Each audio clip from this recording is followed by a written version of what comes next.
Hello, welcome, and thanks for joining us on tonight's show. My name is Ali Dawood, and with the Majority Caucus.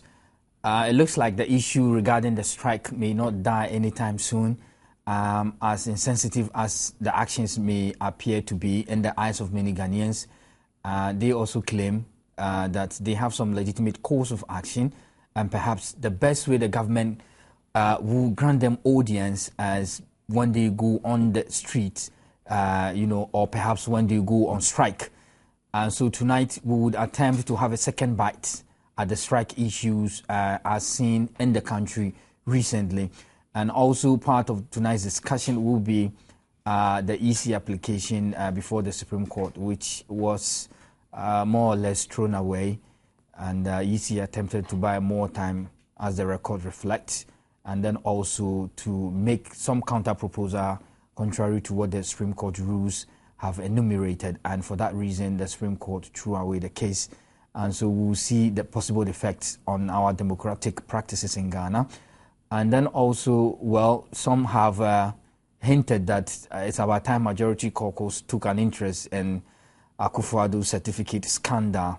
My usual response is that we would, use this platform for very, very productive discussion, and not to dwindle its fortune and making it lose credibility by, going into the abbey of discussing missing certificate, whether it was Tsunami Part 2 as seen in the situation of ICQ or not, whether Akufo-Addo had no classmates, or whether or not qualifying certificate and enrollment certificate both were missing under strange circumstances. We don't know, we don't have the facts. But this issue will continue to dominate the public discussion platforms, and I'm sure that everybody is entitled to make his view known. I will introduce my guest, but before I do that, allow me to go for a quick commercial break. When we do come back, the show continues. Stay with me.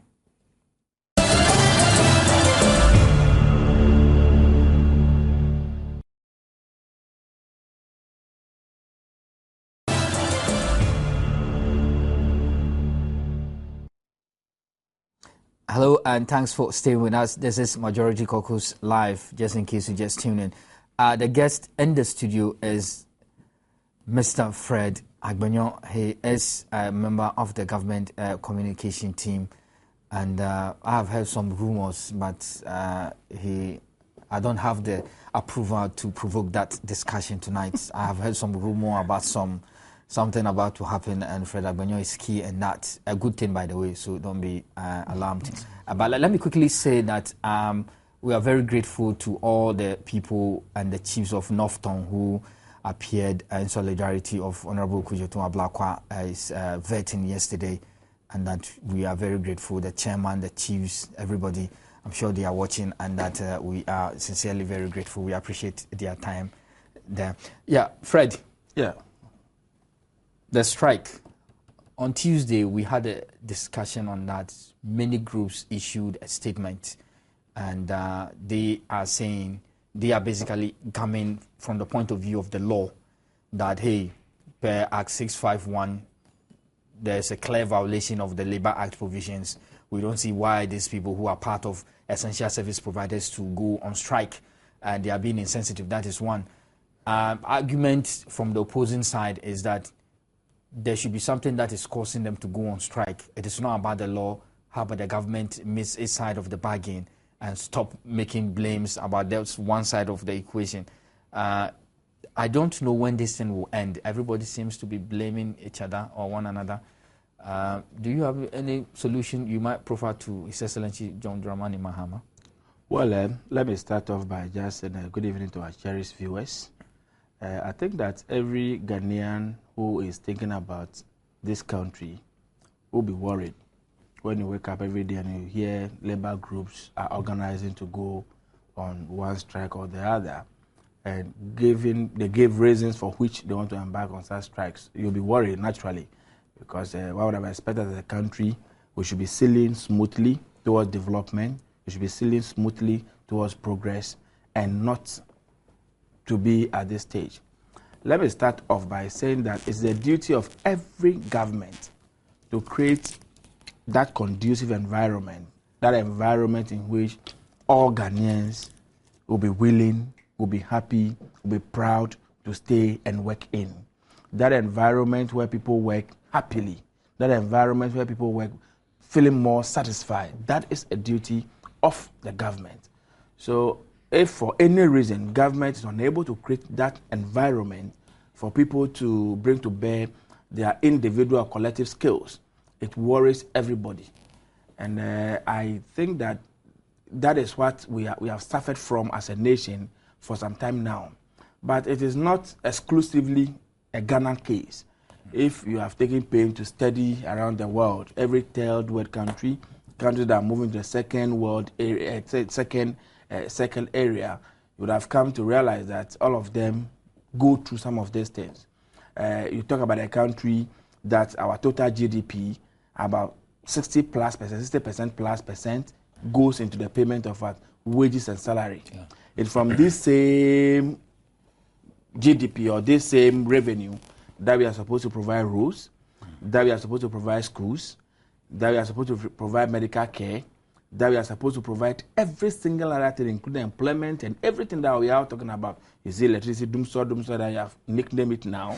Is it water? Everything that you can think about comes from this same money. If more than half of the money goes into payment of salaries and wages, what happens to the other facet of the economy? More especially where the majority of the citizens are not participants or beneficiaries of these salaries and wages.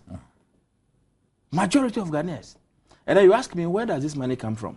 This money comes from our mothers in the Upper East, in the Upper West, in the northern regions, in the Brona Hafo, in the West, in the Volta, in the Central, and part of Greater Accra region, who in Ashanti region, who are involved in agriculture. The farm, it comes from the shoemakers, it comes from the asota sellers, the tractor drivers, the taxi drivers, the ordinary people in this country. The monies that we collect from that, directly or indirectly, is what we put together. One would have thought that that money should be used for things that will benefit these people. But for some strange reasons, they contribute the money, but what goes back to them? Not much. Because more than half of the money goes into paying of salary. We can do the analysis about. But this is, I don't think that the government has an excuse when it comes to the issue of how much percentage the wage bill has, increased. The fact really is that the government took credit for this single spine salary structure, new form of payment. Took credit for it. You say, hey, I've made the lives of the policemen better. Prison officers is good. Public servants is great. You don't have to complain when you benefited fully from this policy. Ghanaians don't want to listen to you telling them stories. I am not too sure anybody wants to complain. Anybody wants to blame anybody. Anybody wants to tell stories to make. Let me put it this way. The NDC government, does it have a regret that indeed it implemented this single spine salary structure? No, NDC government is a government for the people of this country. Once the people of this country are satisfied, whichever way, the NDC as a political party, the NDC government in power is also satisfied. That is the way we operate. We are a party of and for the people. This is a party of and for Ghanaians. So once the people are satisfied, NDC as a political party, we are okay. But the difficulty here is that other sectors of our economy must move on. Other areas must benefit. You see, I will make an argument along the line on this strike issue quite reluctantly, but a spade must just be a spade. We must sit as it is. Because when you study what happened in other jurisdictions, in other countries, in other advanced societies, and then you juxtapose that against what is happening to us today, you can't help it but to come to a conclusion that, no, we are not going to get there with this attitude. And in fact, pardon me, if I even attack NDC and attack all of us, including my very self. You see, when you are in power, so to speak, you are in political office, you have won elections and you are the one governing the country, the reality dawns on you. Your approach, your understanding, and the way you see things. But this is not the first time of the NDC. NDC has been in power. I agree. If I remember, this is about the fourth time. I agree. You see, oftentimes when you are taking over political office, somebody steers affairs, somebody is there, you are taking over from the person. Before elections, very good, nice, beautiful picture is created about how everything's okay. You come into office and you're hit with the reality. I was also surprised when President Galore came and apologized to the whole of Ghana and the world for criticizing his predecessors for the size of government and what have you. When you are far off, why? Talk, they say it's cheap. You can say whichever way you want to say it. But when you come in there and then you go back, go to Upper East, go to Upper West, go to the Northern region, go to these other areas, not Volta region, the rest. Children walk miles before they get a school building. Teachers are not there. You go to a whole school, it's an assemblyman of the community who is in charge of class 1 to class 6. People, when they are pregnant and they want to deliver, some pregnant women are carried in wheelbarrows. That is if there's even one in the community. If there's none, some are carried on sticks and grass. Let me tell you what I heard today. I don't remember his name. The president of the GMA. He said, Ghana America. Ghana America. He said that it looks like something to say. Yeah, he said today that it looks like the government is taking steps to make alternative means for healthcare delivery in terms of the private sector hospitals, and to that extent, they see that to mean that government is trying to tell them that their strike has no effect, and so they can go on the strike. And so, in his response, he said, well, from next week, they are suspending emergency services. You get me? If you get an accident and they send you to Kolebu, you should know that it's about life and death. You get it? I panic anytime I hear a medical practitioner speak in this way. Really, no matter what the problem should be, I think it's most unfortunate. That's my humble view. I was just trying to build something for Ghanaians to appreciate what is happening to us, and then we can soberly ask ourselves, go on. Is that what we are supposed to be before we come to the meat of the real meat? You see, if these ordinary people, these tractor drivers, these farmers, some of them till the land, produce the crops, and vehicles cannot travel to the village to go and buy. So most often than not, the crops even go bad, get rotten, and what have you. Yet they are still contributing to this country. The tractor drivers who ply our roads, very terrible roads in most places. Every 3 days they are going to Abosokan, they are going to the fitting shop, they work and the money ends up at the fitting shop. The hairdressers and everybody who is contributing. If each one of them should say that, listen, the conditions under which we operate are not the best. We are tired. We are fed up. We are going on strike. What will happen to Mother Ghana? Food producers on strike. Food producers. All the drivers who go to the northern parts of this country and the savannah belts to go and carry food to Accra, Kumasi, to those of us who don't even know how to plant maize or cassava, say that, okay, we are tired. The roads are too bad. When we go, it takes us 1 week to come back to Accra and Kumasi, so we are not going again. What happens to us? If the policeman whose fridge is outside, he lives in a single room with their wife and 3 children. In the night, he moves about. Sometimes they are met with armed robbers. Several occasions I've heard about some of them that being shot. Something has happened to them. Say that enough of this nonsense. Me too, I'm not going. I'm going on strike.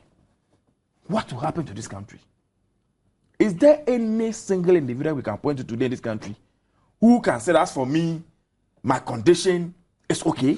It reminds me of is it class 4 reading book, primary 4 reading book? Who is more important, the farmer, the doctor? Who is more important? Yeah. Even though the MPP, former MP, Mazokufi Juma, had a cause to say that, for these teachers and doctors and UTAG and the rest, they are wasting time. For them, the MPs, they are more important. I disagree with him. And that again tells you how the MPP would have gone about issues if they had won a political power. You remember the first time in our history when teachers went on strike, their salaries were seized and what have you. I am indifferent about that particular position because I think that the time has come for us to call a spade a spade. Yeah. Now, people have been paid all their salaries. People have been paid every other thing that they're entitled to. The only thing that is in arrears. I think that point has to be re-emphasized, that this is not about salary. It's not about salary. It's about some people work for 30 days or 28 days or 25 days in a month, whatever that they're entitled to in terms of salaries, have been paid up to date. What is in contention now and today is some allowances as a result of the implementation of the single spine salary.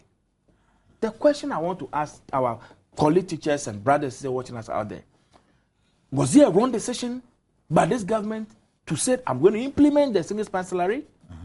Should we scrap it? Should we go back to the former?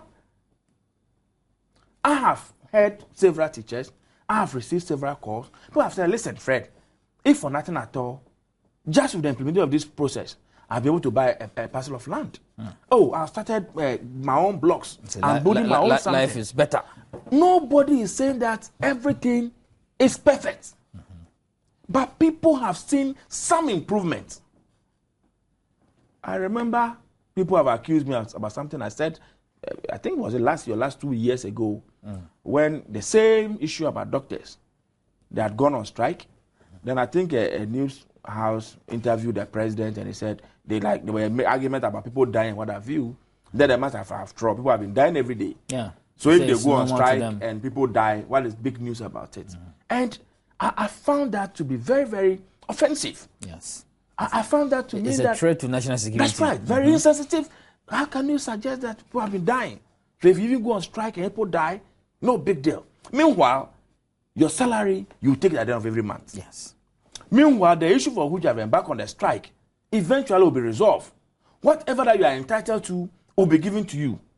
What about that breadwinner in that family? What about that boy who could have become a doctor for his family? What about that pregnant woman? You see, and the sad thing about this thing is that who are we targeting when we go on such strikes? Is it the president? Is it a minister? I don't think they bear the consequences of that actions. You understand? They don't suffer. The people who suffer the consequences of these actions are the very ordinary people of our society. The very ordinary people who are struggling on a daily basis to make this country what it is are the people who suffer from some of these actions. And that is what I think that it shouldn't be the case. There are several ways, and nobody should get me wrong. I am not saying that doctors have a case or they don't have a case. I am not saying that what the way government has treated doctors is the best. I am not saying that. But we live in a country where for whatever reason, we made for ourselves laws. The greatest and the biggest of all is the Constitution. It is incumbent on all of us citizens to abide by that law.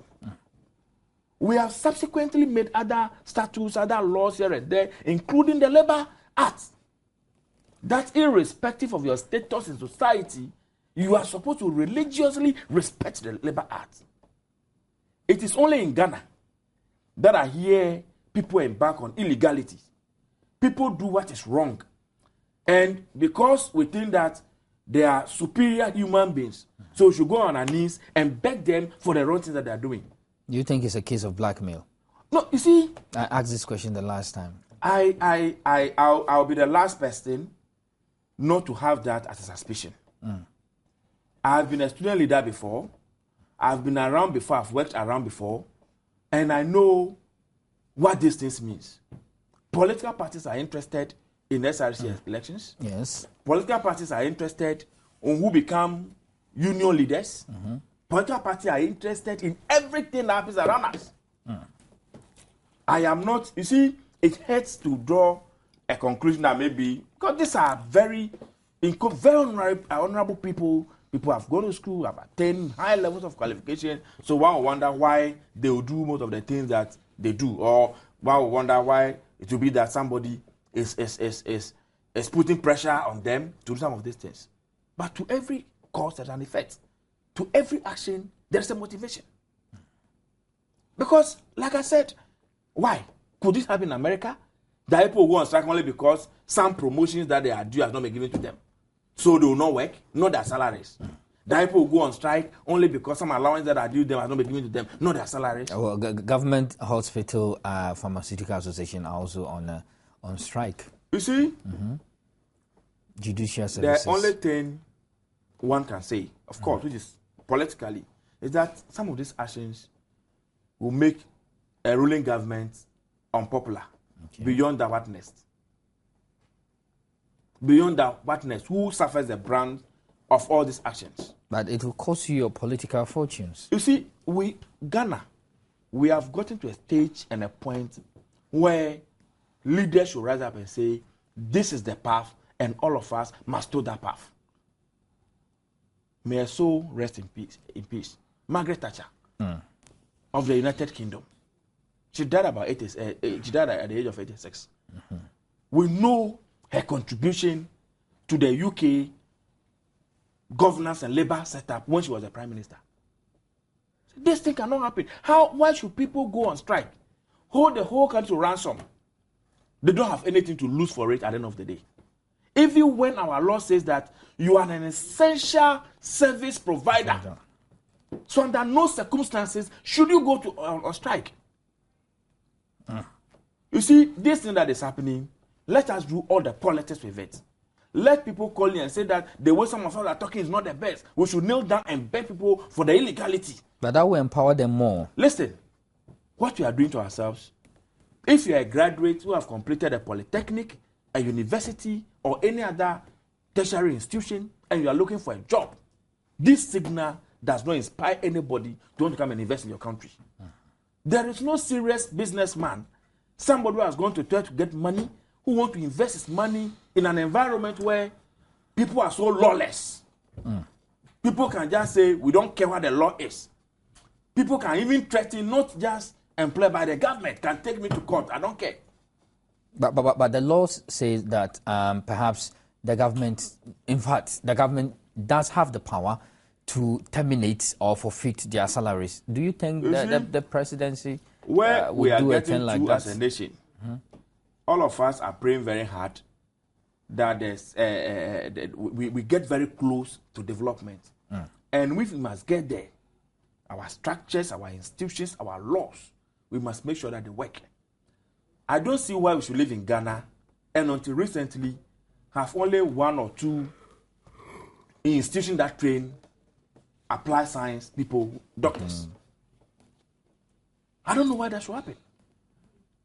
If you go to a small country like Cuba, why do they have so many doctors? The population of the people who are holding the whole of this country ransom is 1,000. 25 million people, 1,000 of them, our lives are in their hands. So when they press a button, if you don't go and look for any traditional herbs and drink, then believe God for a coffin and go to the cemetery. That is the state in which we are living in. You and I were all Legon. We know several, you are a science student, several students who apply, they want to go and study medicine. You see, this country, the time has come for us to say as it is.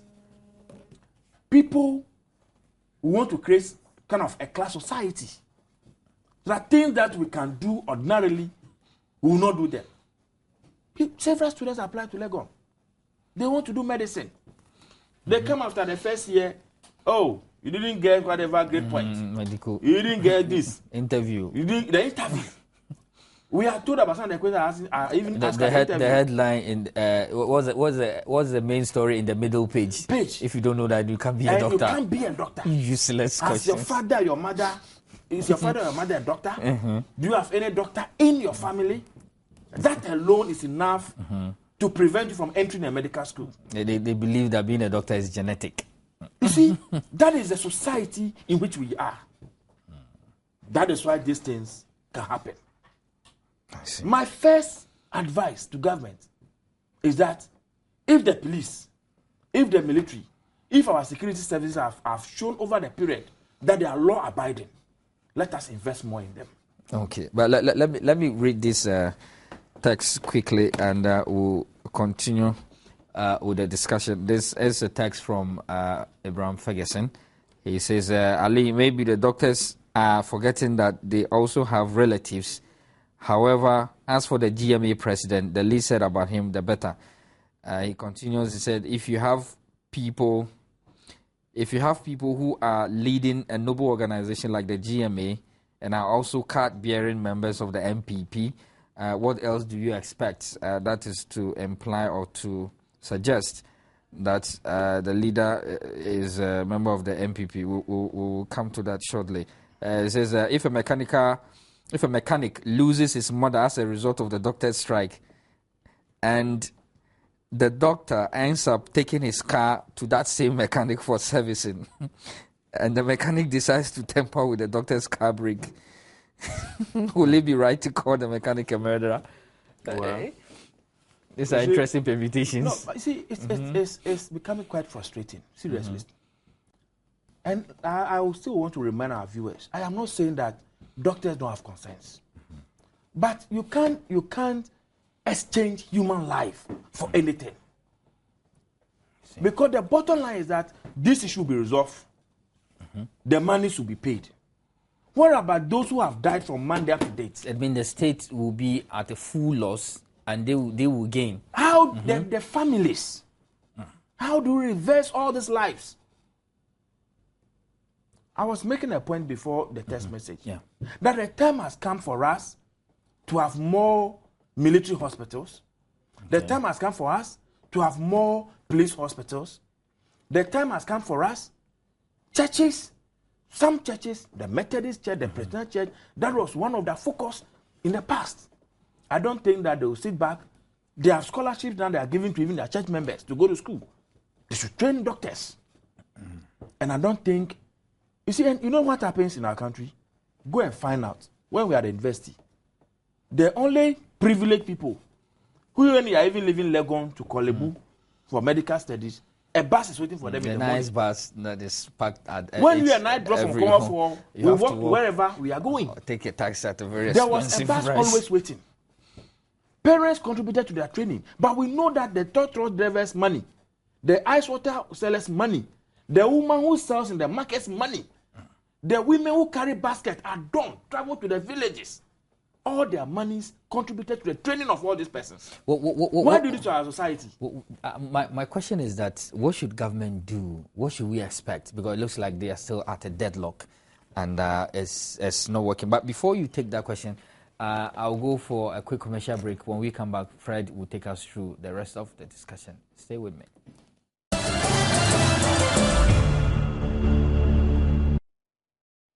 And welcome back to the show. You're still live on Multi TV. This is Majority Caucus.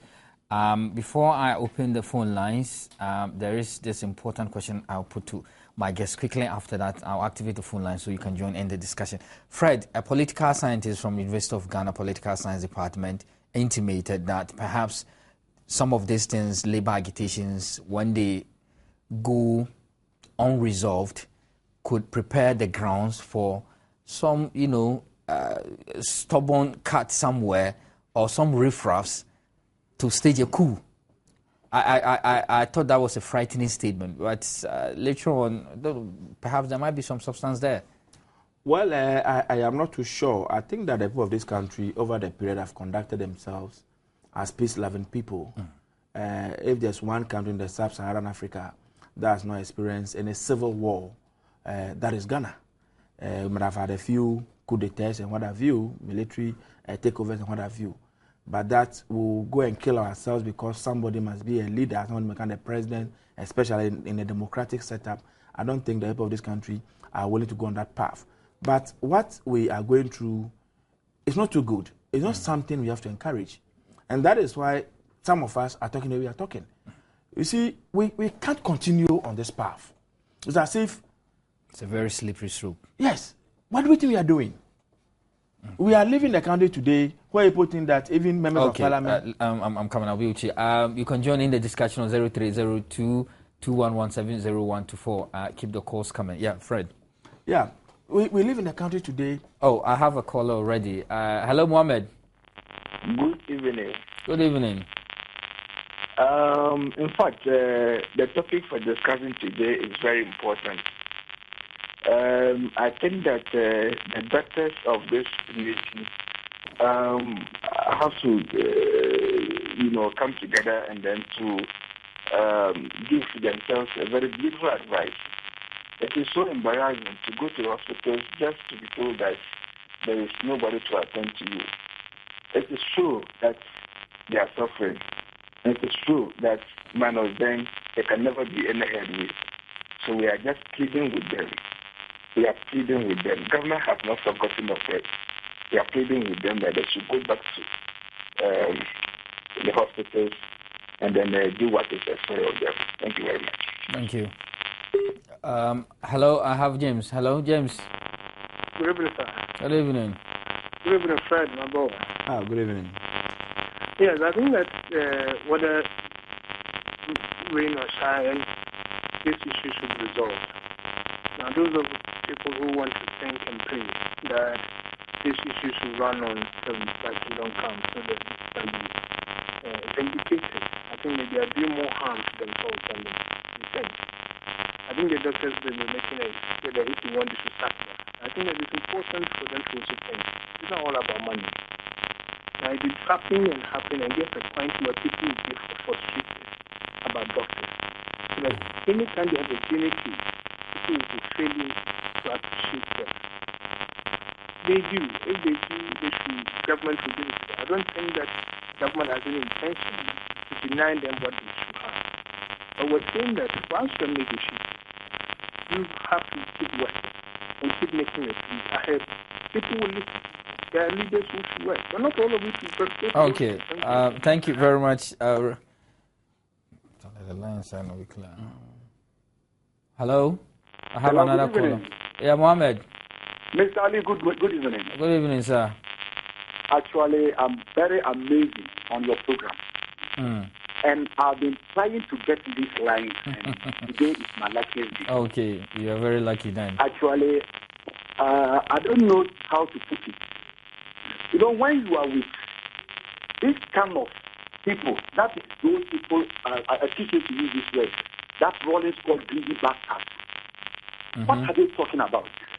In this country, we were there when some president call some people as lazy people. He will go and recruit all military men to come and teach or do other things. What do we hear in this country? Nothing happened. And now, today, doctors will come out and tell us this. Tomorrow, teachers will come and tell us this. Master, Mr. Ali, if I want to just stand boldly to tell you, if I should have been in the shoes of His Excellency President John Mahama, the Obama of the country, I would have go ahead to terminate the appointment. We are not the only people in this country. But do you think it's possible to terminate the employment of 1,000 doctors? Is it feasible? It's very painful. It's very painful. In 3 months, in administration of a new administration, and you people will come out and be doing this kind of negative act. What are they talking about? Okay. You know the leaders of those particular doctors are all NPP members, very card of the party. Okay. I So hear you. it's very painful, and actually when you sit down and think of what Mohammed, I have to run for lack of time. I have Mary. Hello, Mary. Okay, I've lost that caller. Yeah, quickly. But let's be fair. It is not all the doctors that are in favor of this strike action, right? That's the point I want to make. I think that this evening we all had some group of doctors who thought that Ghanaians contributed to their training and who thought that they have a responsibility to render to this country, have come out to say that this thing cannot continue. They are going to continue to work. They are going to continue to support the system. The ordinary person must not suffer because, quote unquote, a government and their leadership has not been able to enter into some kind of agreement. The ordinary poor person, the village, the hunter, the market woman, the trotro driver, the innocent people, children, who are even less than 1 year must not suffer the consequences of this action. So they said they are going back to work. And let me take this final call. I will come to you so you tell me something about the EC's petition. Hello, I have Ibrahim. Hello, Ibrahim. Yeah, good evening, Ali. Yeah, good evening, Ibrahim. How are you, Ali? And how is His Excellency the President? I'm sure he's doing great. Not in this moment, by the way, with these strike actions. That's good, Ali. Ali, at times I ask myself, what kind of persons are we as Ghanaians? Look at the commitment that those doctors from Cuba, look at the way they came in, they do come and serve us. Look at the villages. Those villages that we as Ghanaians, our doctors wouldn't even... are not willing to go. Those doctors will sacrifice themselves and go deep into that village and serve our people there. But look at how much...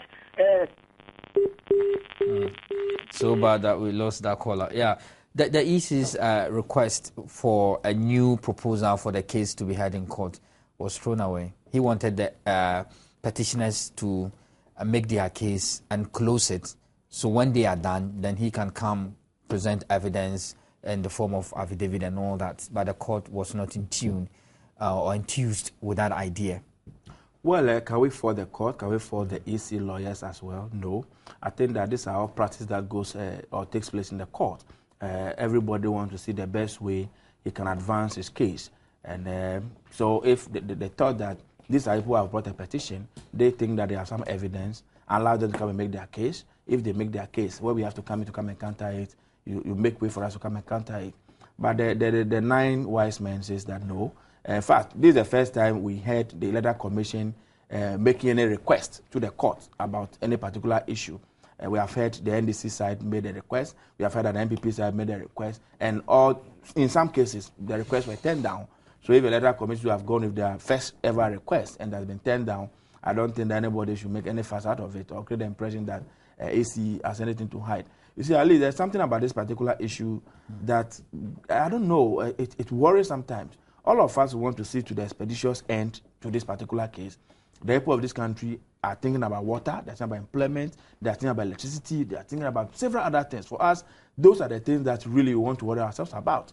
But they wake up and they have to go to court every day, really bothers everybody, it distracts you. But should we say that because we want this issue handled expeditiously, we should just run at the expense of concrete evidence? Disregarding substance. Disregarding substance. So what if at the end of the day we get there and the parties involved are not satisfied, they think that justice has not been served because we didn't take pain to do the kind of thing that we are supposed to do? Ali, you know, I'm a member of the National Election Directorate. I know what happens over there. We have cross-checked and cross-checked. All the pink sheets. Everything. We and I, all of us were part of the campaign. We worked under the campaign coordinator.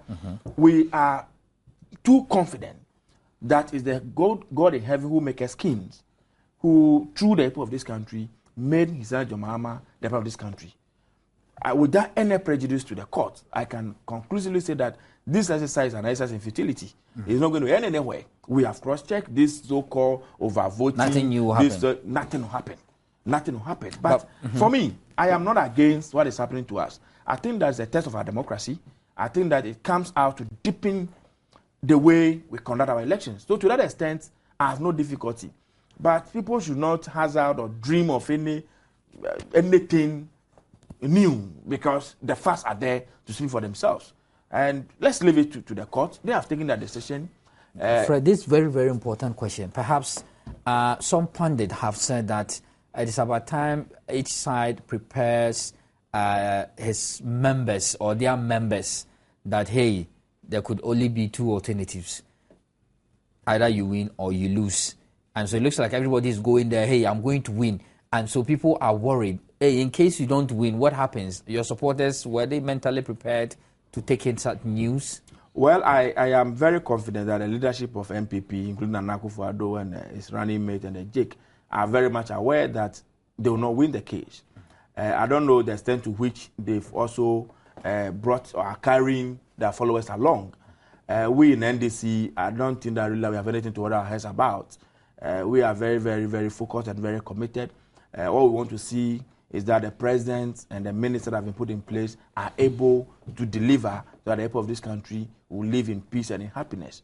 So, yes, they have the chunk of the business. They have the responsibility to bring their people along to tell them, hey, yes, it is true, we have gone beyond, we have stretched the case, something, it has helped us to energize our base and what have you. And you and I know. Osafo Mafu doesn't share that view. He believes that they are going to win. Why have you heard any boxer who goes into a ring and before he enters the ring says that I'm going to lose the fight? But this is election petition. Of course. You weigh your evidence, you know your outcome. Lawyers will tell you when you go to court, there's nothing like a stupid case. There's any case you want to just rubbish. That is why we are attaching. But we have hard cases. We have hard cases. Yeah, there are cases, I agree, but yes, you want to attach every seriousness because the Supreme Court deals with evidence. Yeah. The Supreme Court does not deal with this media commentary or perception about the public, and they are dealing with concrete evidence.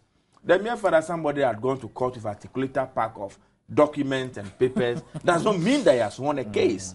Okay, not too long ago when they first appeared before the same court with their petition, just when we picked the petition, even tabulation of the figures to get the final figure, there are several mistakes. So the mere fact that an articulated track either has been put by an elephant to a court, okay, or by 40-feet container, some anti-day they are taken to court, does not mean that they have won the case. You see, there is always this perception, I don't know where it comes from really, that the first to go to court is the one who has a case to win it. It doesn't go that way. We are very certain. I am very, very, very confident in the men and women, the team of lawyers who have assembled for both the president and the party to go and handle this case. So our people can be rest assured. But just to say that those of us who are Christian, those of us who are Muslim, those of us who are other faiths and other belief persons should not sit down and look on unconcerned. These things are happening, depending upon your faith. You can have a conclusion that some of them have some undercurrents evil in several spirits. things. So Forces of darkness at play. Let us intensify our prayers. Let us identify, consulting our belief systems, and make sure that the good God in heaven open the way and let this country move on. But let me just conclude by telling the people of this country briefly that, hey, this government will succeed. This government will do something extraordinary. That is why we are taking some extraordinary decisions and people don't understand. All that is happening to us in this, I'm very excited, Ali, that is not in the third year, not in the second year, the very first 3 months of our existence. It's a storm. It will blow and pass. And then everybody will see how things will go. Okay, you just listened to Fred Agbenyo, a member of the NDC communication team. He said we need to exorcise some of our political parties of some evil spirit. Let me just quickly say hi to all my friends. I know they don't miss this program in North London, Tottenham to be precise, and also the members of the North Ayawaso constituency. Maestro, you also don't miss this program. Thanks for watching. I'll be here next week, Tuesday, inshallah. Till then, do enjoy the rest of your evening. Bye-bye.